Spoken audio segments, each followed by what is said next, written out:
자, 오늘 히브리서 9장 공부할 것입니다. 좀 내용이 많으니까 28절까지 있는데 반이면 딱 14구절, 14절까지 그렇게 공부를 하도록 하겠습니다. 자, 구역의 율법, 레위 제사장의 그러한 지금 성막에 관한 그런 내용들을 공부하게 되는데 좀 우리에게는 좀 거리가 멀게 느껴지는 부분도 없지 않아 있을 것입니다. 자, 그럼에도 우리 하나님 말씀을 통해서 우리가 알아야 될 것들을 분명히 알고 또 우리 주 예수 그리스도의 대제사장으로서의 그 속죄 사역을 보여주고 있는 것이고, 구약의 그 대제사장 속죄 사역이 바로 우리 주 예수 그리스도의 대제사장 그 속죄 사역에 대한 그 모형이었고, 성막 자체가 그렇게 모형이었고, 그래서 그 대제사장직의 그러한 대조와 또 제물의 대조를 보여주는 것이 이제 9장이 되겠습니다.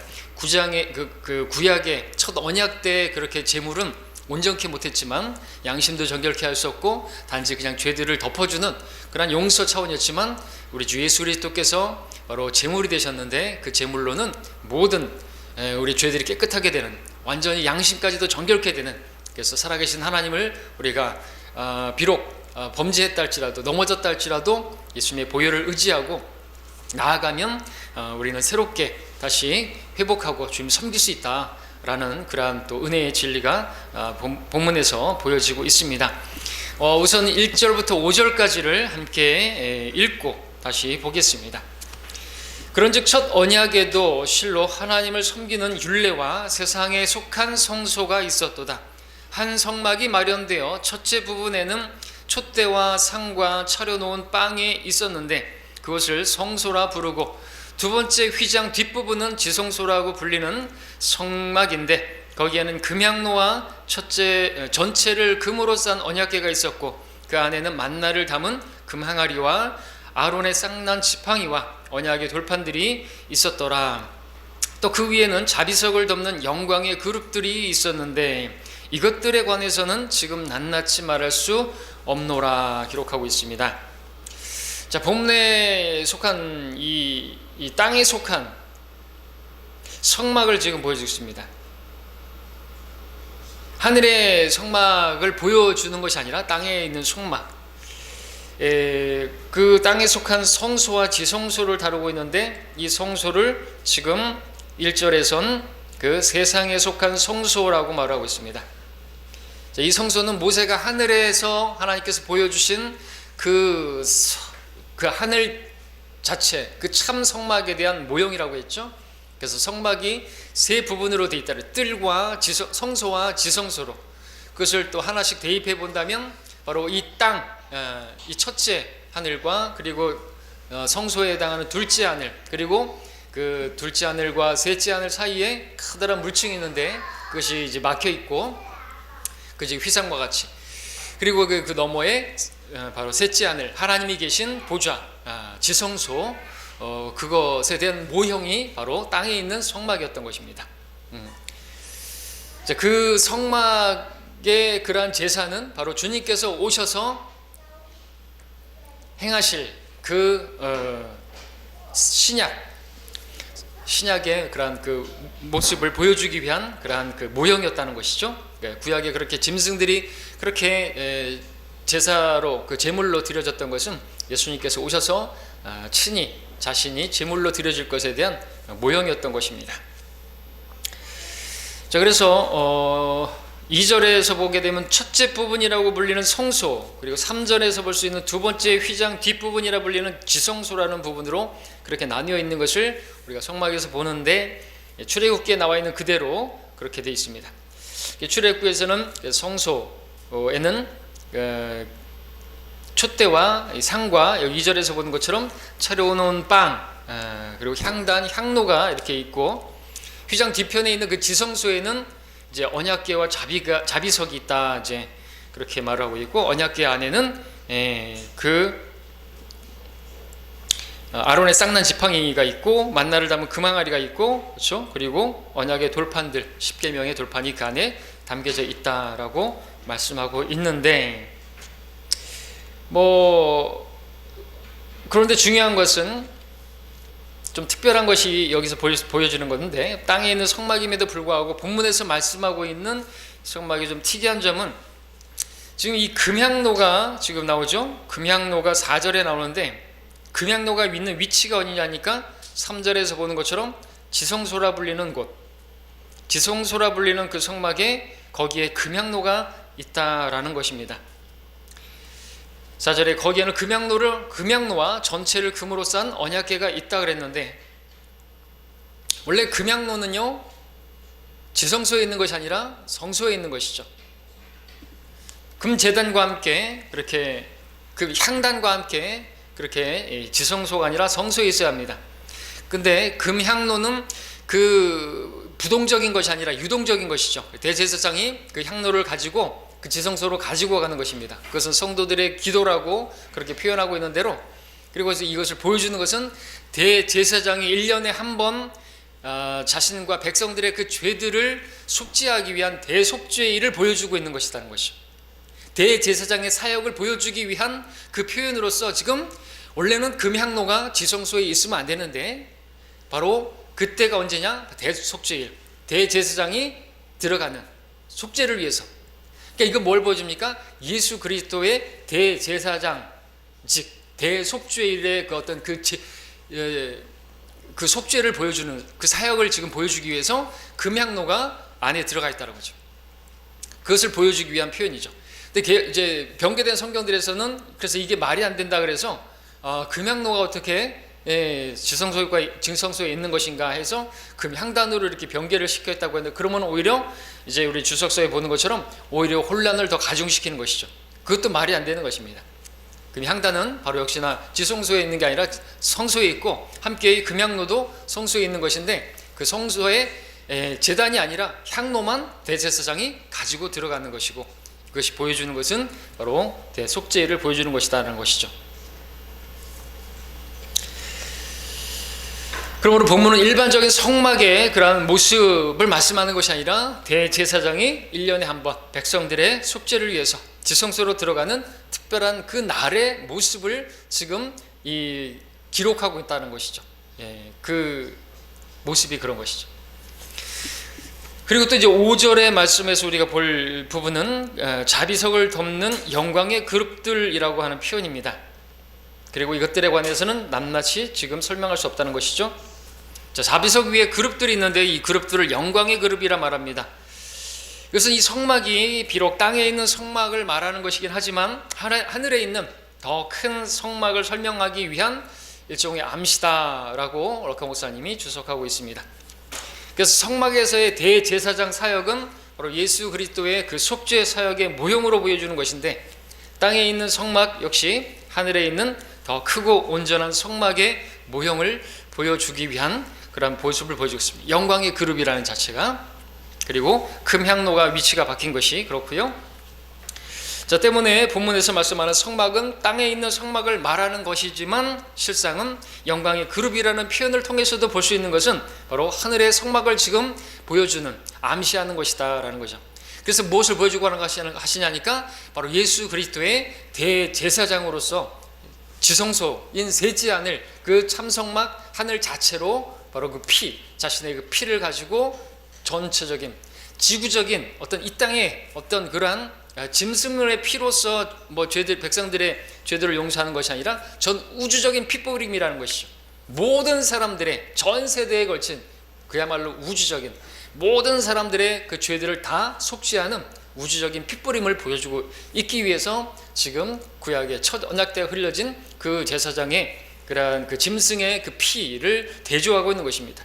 그러면서 이제 히브리서는 대조라고 했죠. 더 월등한 바로 예수 그리스도, 그분의 피가 또 더 월등하고 그분의 대제사장직이 월등하다는 것을 우리 앞에서 계속 7장 8장에서 봤던 것처럼 그렇게 대조해서 보여주고 있는 것입니다. 그것을 보여주기 위해서 지금 이 땅의 성소, 이 땅의 성막, 그것을 또 대조하고 있는 것이다 라는 거죠.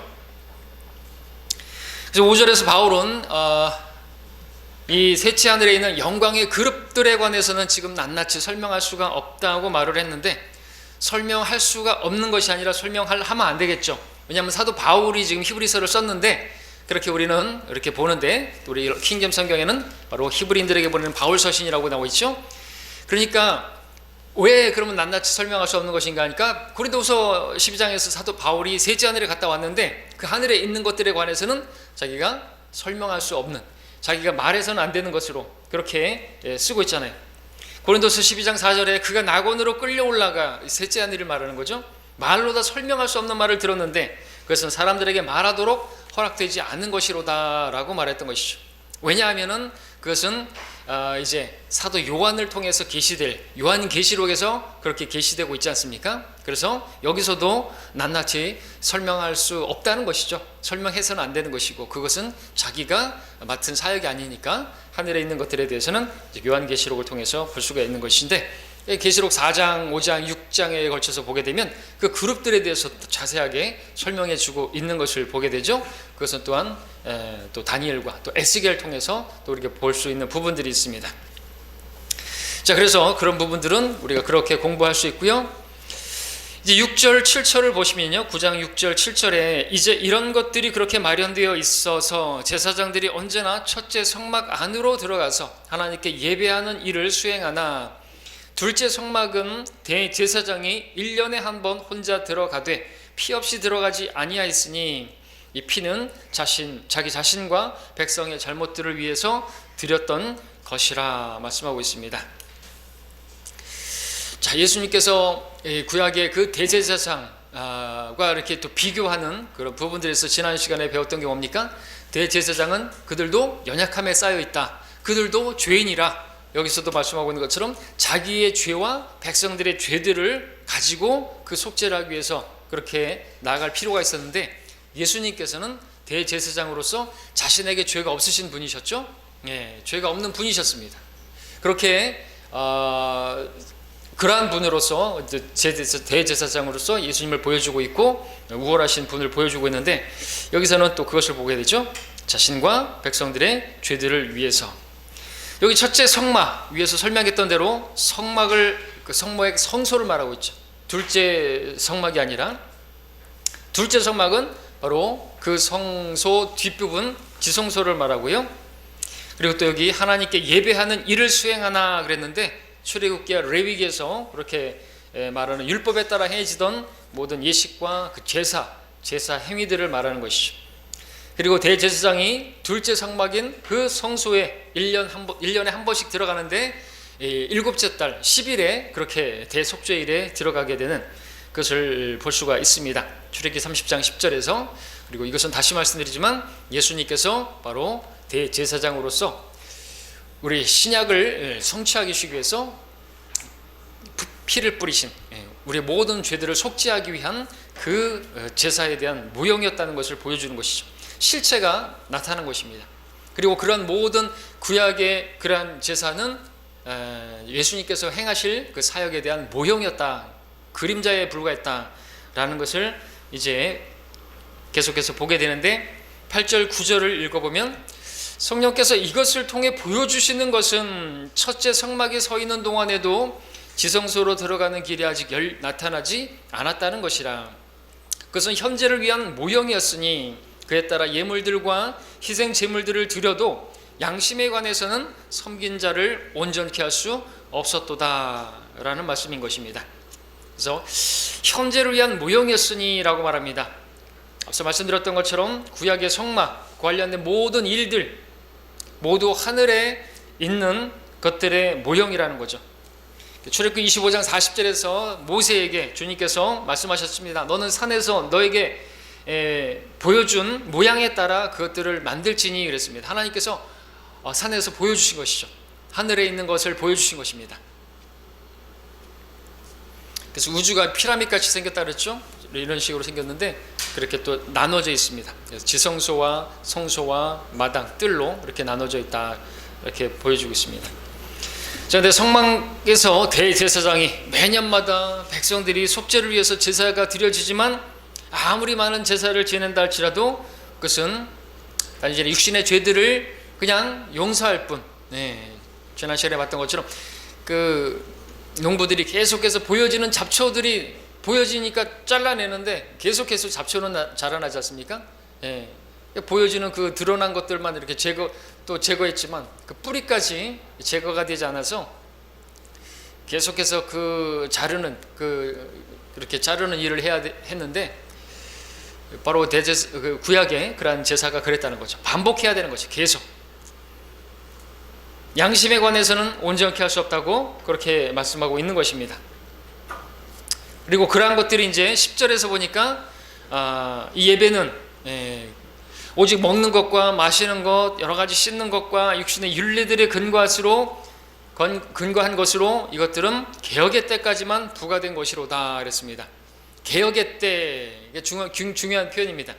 이 개혁의 때는 바로 예수님께서 초림하셨을 때, 그분께서 자신의 몸을 제물로 드리셨을 때, 이제 모든 그 부분에 있어서 구약의 율법은 우리 지난 시간에 봤던 것처럼 폐하여졌다고 말하고 있죠. 제사와 그 제사장의 그러한 직분, 그러한 예배들은 이제 폐해진 것입니다. 더 이상의 그러한 예배를 계속해서 드리고 반복해서 드리는 건 있을 수가 없는 것이죠.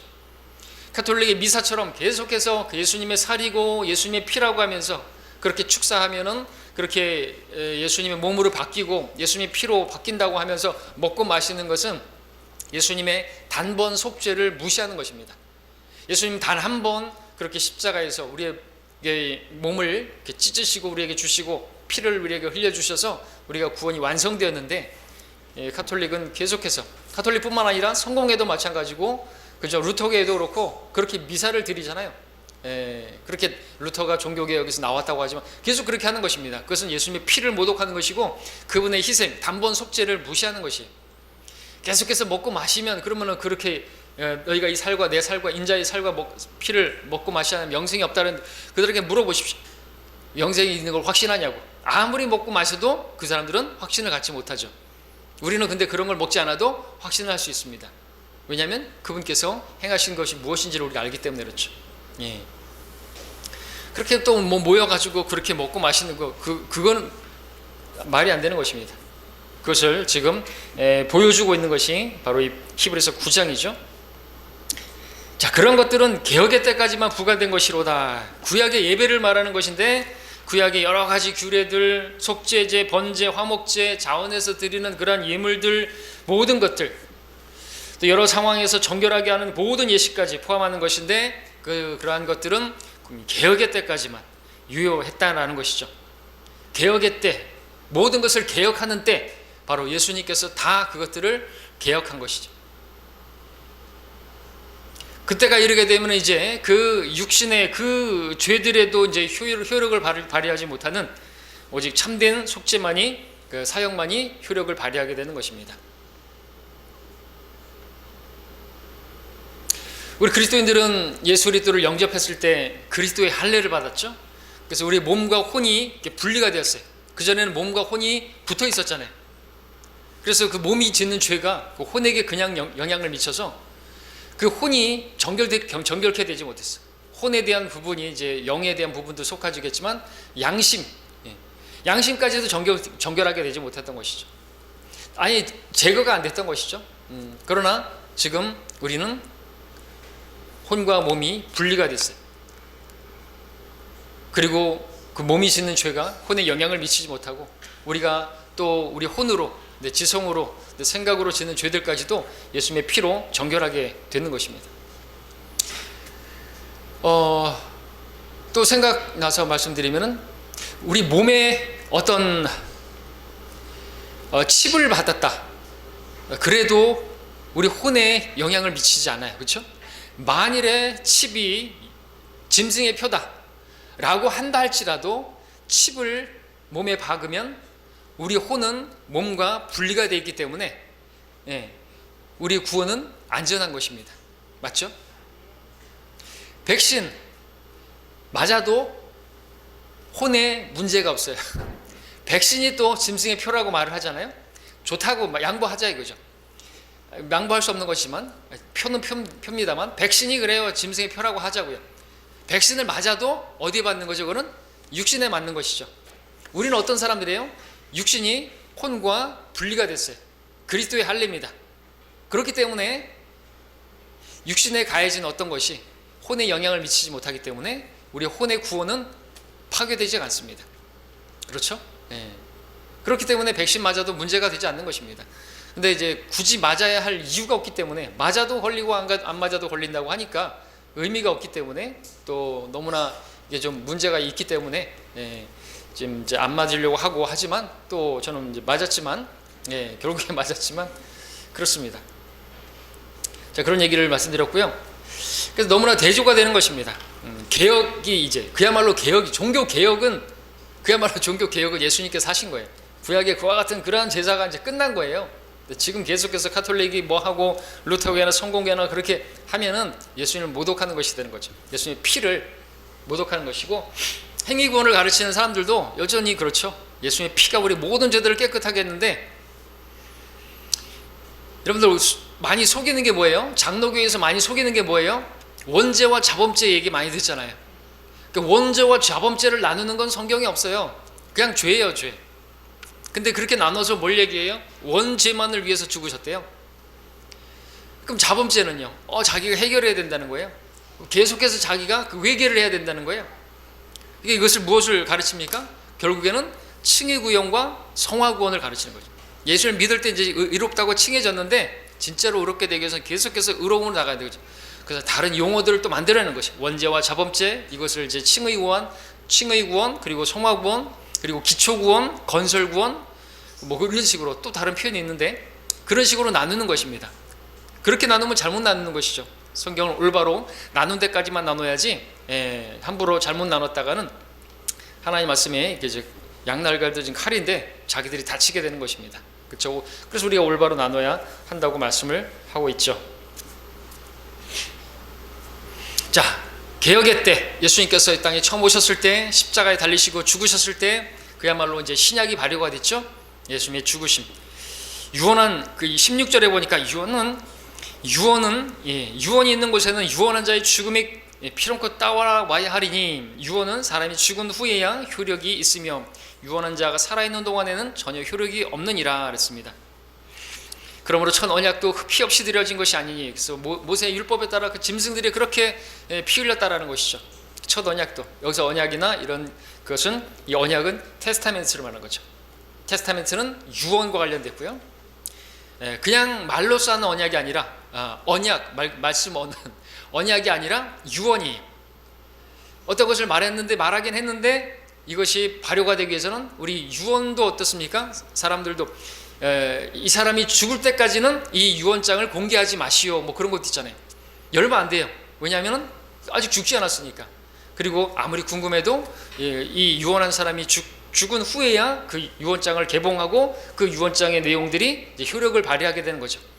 그래서 이제 우리가 성경을 올바로 나누면, 마태복음이라고 해서 신약이 아니라, 정확하게는 신약은 마태복음 27장 50절에서 예수님께서 십자가에 달려 죽으셨을 때, 그 이후로 이제 신약이 발효가 되는 것이죠. 그래서 예수님께서 죽으신 이후로 이제 모든 죄인들은 죄가 깨끗하게 되었기 때문에 낙원에 갈 수 있는 것입니다. 예수님께서 먼저 돌아가셨기 때문에 그 강도에게 말씀하셨잖아요. 네가 오늘 나와 함께 낙원에 있으리라. 이 셋째 하늘 낙원을 말씀하시는 것이죠. 셋째 하늘 낙원. 뭘 같이 내려가셔겠죠. 물론 지하의 낙원 내려갔다가 그날로 강도도 죽었으니까. 근데 그 낙원에 있던 구약의 성도들 다 어떻게 해요? 다 데리고 가셨으니까. 첫 번째 하여튼 그 신약적 구원을 말할 때 그 강도라고 말합니다. 그리고 이제 에디오피아 내시가 또 그렇게 이제 첫 번째 해당한다고 말을 할 수가 있겠죠. 신약적 구원으로.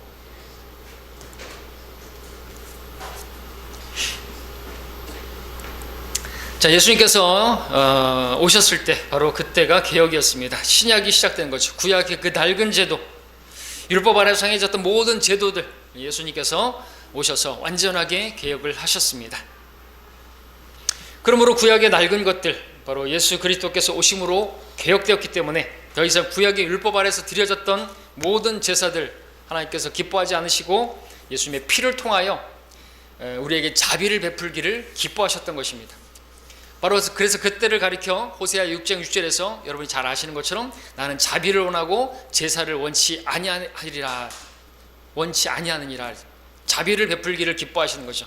그리고 그때가 바로 예수님 주님이 그렇게 오셨던 때고, 예수님께서 이 말씀을 또 인용하셨죠. 마태복음 9장 13절에서 나는 자비를 원하고 제사를 원치 아니하니라는 이 말씀의 의미를 너희가 알았더라면 무지한 나를 너희가 정죄하지 않았을 것이다. 그렇게 말씀하셨습니다.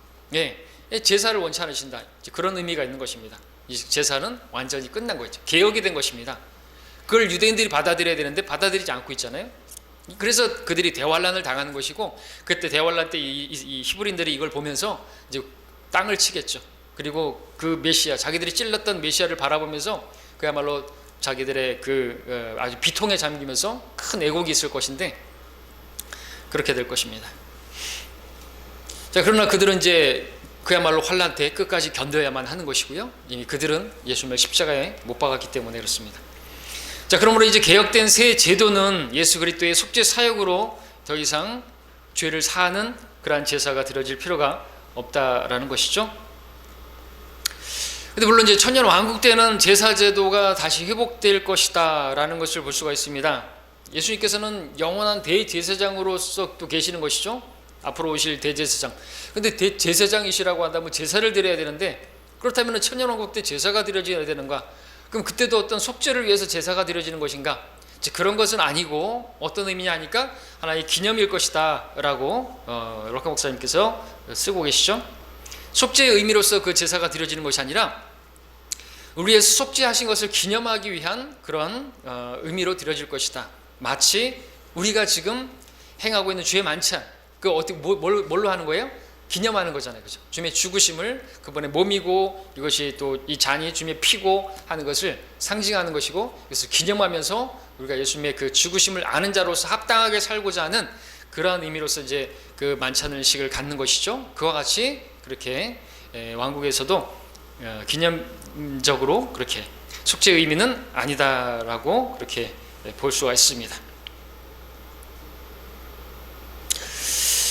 이것들은 개혁의 때까지만 부과된 것이로다. 개혁의 때, 또 말씀드리면 이것과 함께, 이것은 초림의 때라고 그랬죠. 예수님께서 오셨을 때.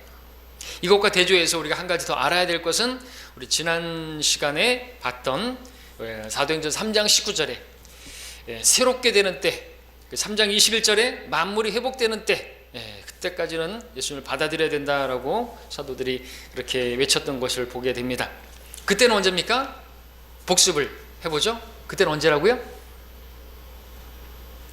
만물이 회복되는 때, 새롭게 되는 때, 그때는 재림 때죠.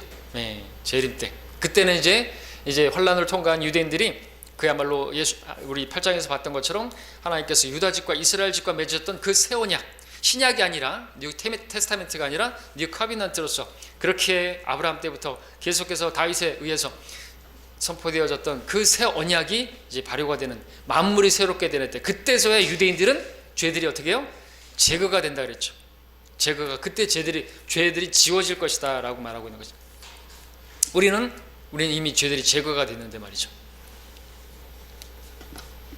그래서 그들이 환란 때도 그들의 죄들은 제거가 되는 것이 아니고 구약의 그러한 연속성상에서 있는 것입니다. 제사는 드리지 않지만 그들은 끝까지 견뎌야 하고요. 그렇게 이제 천년왕국에 들어가는, 새롭게 되는 때 그들의 죄들이 지워지게 되는 것이고요. 그런 속죄 사역과 관련해서 이렇게 경륜이 분명히 다릅니다. 다르기 때문에 우리가 이런 것들을 공부하면서 배우는 것은, 우리가 이 부분에 대한 말씀을 보다 보면 정말 이 신약을 이루신 주님의 그 대제사장직으로서의 우리 월등하신 예수 그리스도를 찬양하지 않을 수 없고, 우리가 그분께 감사드리지 않을 수가 없는 것이죠. 그리고 이런 말씀들을 또 말씀드리지만, 배우는 것은 우리가 히브리인도 아닌데, 우리가 대환란을 통과할 것도 아닌데, 이런 말씀들을 배우는 것은, 이런 말씀들을 모르는 사람들이 헷갈려하고 이 말씀들 때문에 행위구원을 또 여기서 보여주고 있으니까 자유롭지 못하게 되고, 진리를 알게 되면 자유롭게 된다 그러는데 시험에 들게 되고, 내가 구원을 확신을 갖지 못하게 되고, 또 내가 끝까지 견뎌야 된다는 그러한 것들 때문에 스스로 또 옥죄이기 때문에 자유를 못 누리기 때문에 배워야 하는 것이죠. 그래서 하나님의 말씀을 공부해야 되는 것입니다. 우리가 이 교리적으로 해당되지 않는다 할지라도 공부하는 목적은 거기 있는 것입니다. 구약에 있는 말씀들도 마찬가지고요. 사도행전, 계시록을 공부하는 것도 마찬가지입니다. 교훈과 교리는 분명히 다른 거죠. 우리가 또 배우면서 이런 말씀들 통해서도 우리는 교리를 배우고 또 교훈도 얻죠. 하나님께서는 정말 완전하신 분이시고 또 우리를 향하신 그분의 자비와 은혜가 너무나 참 크구나 하는 것을 배우게 됩니다. 11절을 보겠습니다. 그러나 그리스도께서는 다가올 선한 것들의 대제사장으로 오셔서 손으로 짓지 아니한 곧 이러한 건물이 아닌 더 크고 더 온전한 성막을 통하여 라고 하는 말씀에서 그리스도께서 다가올 선한 것들의 대제사장으로 오셔서 라는 말씀은 초림 때를 말하는 게 아니죠. 아직 오지 않은 미래를 말하는 것입니다. 주께서 초림하셨을 때 그분은 대제사장으로 오신 것이 아니라 앞으로 대제사장으로 오실 그 주님을 말하는 것이니까 미래를 말하는 것이고 재림 때를 말하는 거죠. 주님께서 이 땅에 오시기 전까지 주님은 이 땅의 대제사장은 아닌 것이죠.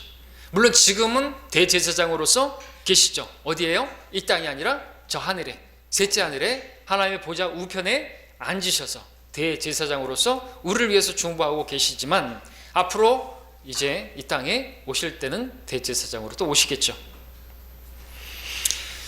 자, 그래서 이제 미래에 완성될 구속에 대한 완전한 대제사장 사역을 이루시게 될 것입니다. 그러면 이제 유대인들의 그 죄들도 정결하게 되어지는 것이고요. 그 새 언약이 발효가 되는 것입니다. 그래서 여기서 다가올이라는 말은 재림과 관련된 말이고 주님의 재림 이후에 펼쳐질 새로운 세상, 천년 왕국을 말하는 것이죠. 예수님께서는 그분의 죽으심으로 우리의 속죄를 이루셨지만 그것으로 주님의 구속 사역이 완성된 것은 아닙니다. 무슨 말인가? 주님께서 초림하셨을 때 그분의 피로 우리의 속죄, 혼의 속죄만 이루어졌지 우리의 몸의 구속은 아직 이루어지지 않았잖아요. 우리 몸의 구속은 언제? 재림 때 이루어지게 될 것입니다. 때문에 모든 피조물들은 바로 그 구속의 때가 예수님의 재림 때죠.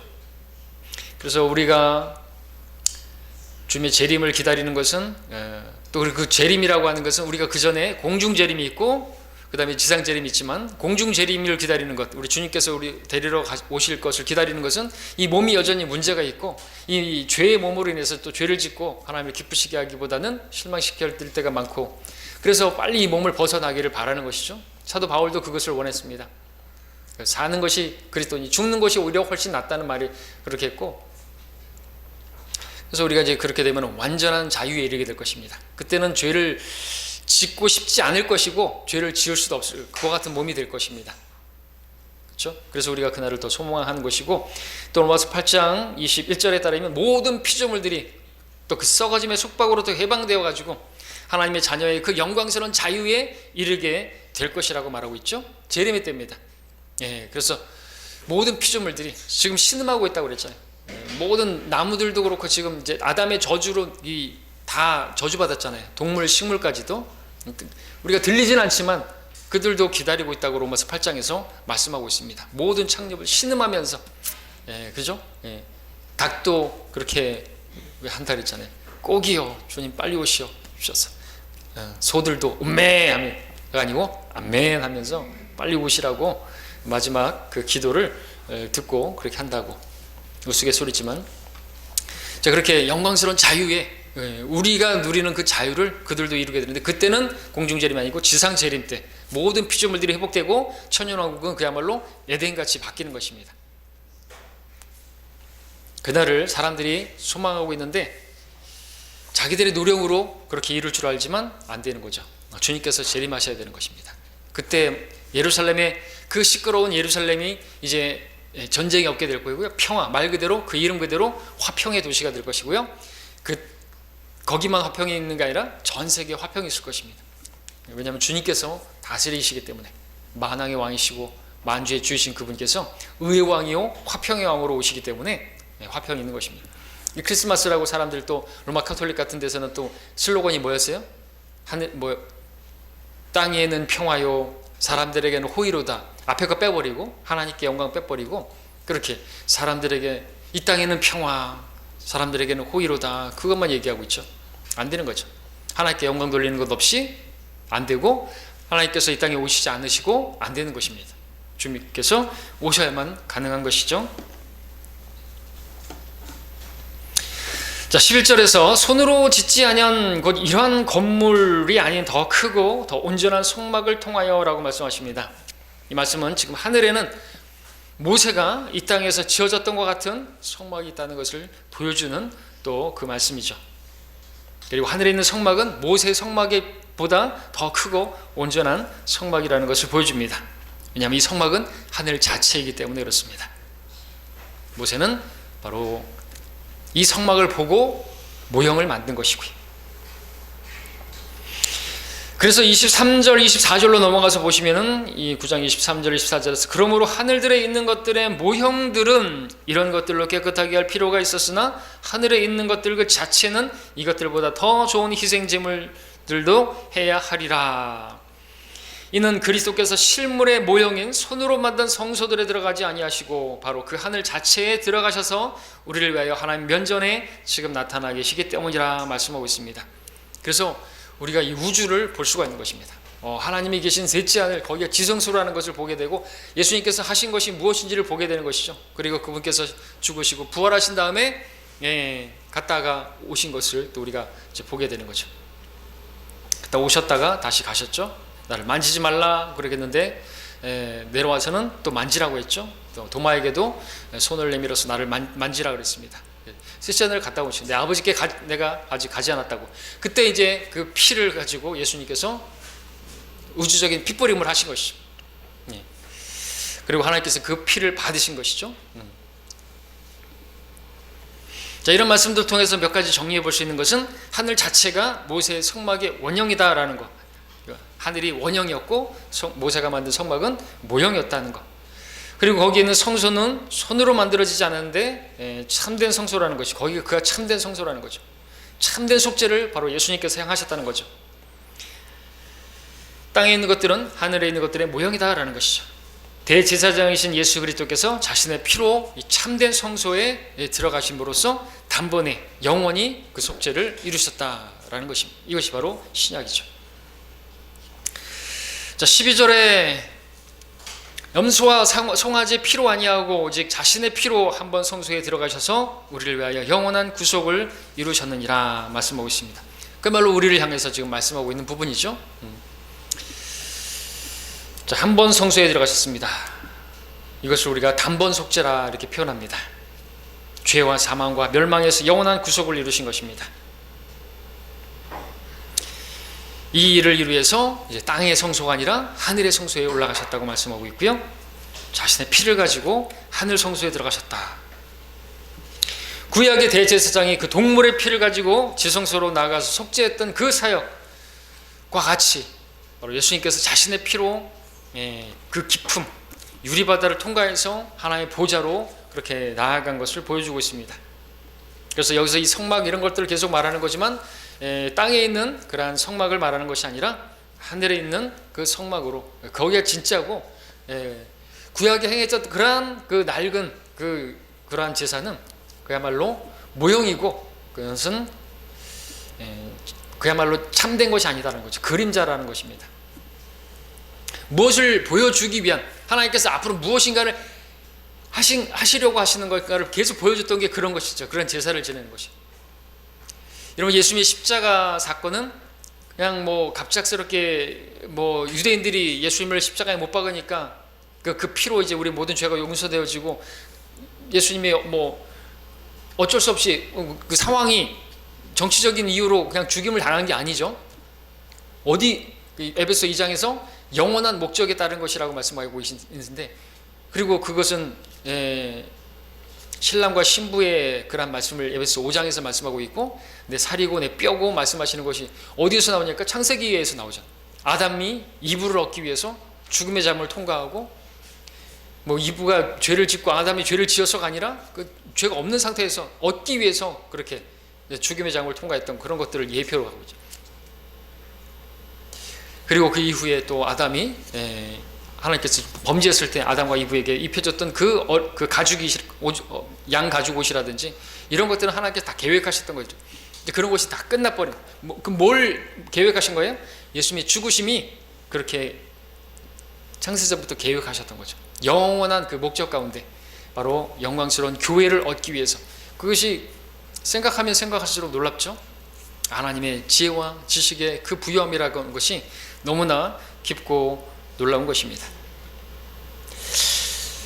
자신의 피로 한번 성소에 들어가서 우리를 위하여 영원한 구속을 이루셨느니라. 이제 개혁된 그야말로 종교 개혁이죠. 그러므로 제사장들이 성막에 그 피를 뿌리는 것은 예수 그리스도의 우주적인 피뿌림의 모형이다라는 사실, 우리에게 그것을 모형으로 보여주는 것입니다.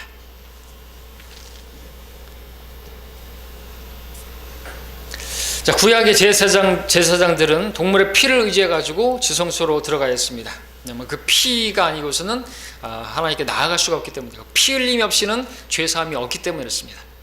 구약에도 피가 흘려졌어요. 짐승의 피가 흘려졌습니다. 그리고 지금도 우리가 피에 의하지 않고서는 하나님께 나아갈 수가 없죠. 우리가 어떻게 하나님께 나아갈 수 있고 우리가 하나님 예배할 수가 있습니까? 예수님의 피뿌림이 있기 때문에 그렇습니다. 우리가 주님 앞에 나와서 예배를 드릴 때도 예수님의 피를 의지해서 나오는 것이에요, 사실은. 그죠? 예, 그분의 흘리신 피가 있기 때문에 우리가 드리는 예배를 받으신 것이죠. 우리는 다 예수님의 피뿌림으로 구원받은 사람들이죠. 그러한 그 피뿌림을 계속해서 반복하지 않는 것일 뿐이지, 우리는 이미 피뿌림을 받은 사람들이라 거기에 근거해서, 그분의 그 피에 근거해서 하나님께 나아갈 수 있고 예배를 하나님께서 받으시는 그런 상황에 있는 것입니다. 자, 그리고 14절에서 말씀하고 있는 것이죠. 하물며 영원하신 성령을 통하여 흠없는 자신을 하나님께 드린 그리스도의 피가 어찌 죽은 행실에서 너희 양심을 정결케 하여 살아계신 하나님을 섬기게 하지 못하겠느냐. 충분하다라는 것이 구약의 그 제사와 비교해서 그렇게 말씀하고 있다. 그렇게 해도 하나님을 섬겼다고 한다면 우리는 어떻게 더하면 더하겠지? 들어가지 않다는 거죠. 주님께서 흘리신 그 피가 우리의 양심까지도 정결케 했다 이죠. 또 구약과 비교되는 대조되는 부분입니다. 그 피로써 우리는 영원히 구원을 받게 되었고 우리는 영원히 주를 섬기는 자들이 되었다라는 것입니다. 그 피는 영원한 생명 그 자체이신 그분의 피이기 때문에 육체의 생명은 피에 따르는데 예수님의 피는 그러면 영원한 피잖아요. 그 영원한 피로 우리의 속죄가 이루어졌기 때문에 우리는 영원한 속죄가 이루어진 것이고 우리는 영원한 생명을 얻은 것입니다. 그리고 우리 양심까지도 정결케 했다는 거 구약에 또 대조가 되지만 우리는 그래서 셋째 하늘 낙원에 바로 가는 것이고 우리가 범죄에 딸지라도 우린 양심에 자꾸만 이끌려서는 안 되겠죠. 그래도 우리가 양심에 찔림은 있으니까 찔림은 성령께서 주시는 것이요. 근데 그 양심의 그 죄책감은 마귀가 주는 것이다. 계속해서 그 죄책감을 가지고 있으면 하나님 못 섬기는 것입니다. 네가 양심이 있지 그러면서 마귀가 속삭일 때 예수님의 보혈로 우리가 자백을 하면 양심까지도 정결케 되었음을 믿고 우리가 나가는 것이죠. 어떻게 보면 이제 뭐 자백이 대수는 아니겠지만 약초타고 남용하면 안 되겠지만 우리가 그렇게 자백을 했다면 마귀의 고소에 휘둘리면 안 되겠습니다. 나는 깨끗하게 되었다, 양심까지도 정결케 되었다라고 성경이 말씀하시는 대로, 그리고 하나님을 섬길 수 있고 우리를 동정하시는 히브리서 4장에서 말씀하고 있는 것처럼 우리를 불쌍히 여기시는 그분께서 우리를 동정하시는 분이시고 우리의 연약함을 충분히 아시는 분이고 실제로 육체로 계시는 날 동안 모든 시험을 당하셨고, 그렇기 때문에 우리가 은혜 보좌 앞에 나아가기만 하면 우리는 자비를 얻고 필요한 때에 도우시는 은혜를 발견하게 되고 주님을 다시 섬길 수 있는 기회들을 계속해서 얻을 수 있다는 거죠. 그것이 우리가 받은 특권이고, 그러나 히브리서에서는 히브리인들은 그렇지 못한 것이죠. 그들이 예수님의 십자가에 못 박고 하여튼 대환란 때는 그들에게는 기회가 없는 것입니다. 그런 말씀들을 보여주고 있죠. 히브리서를 계속해서 우리가 보고요. 여기까지 오늘 공부하고 다음 시간에 15절부터 24절까지 공부하겠습니다.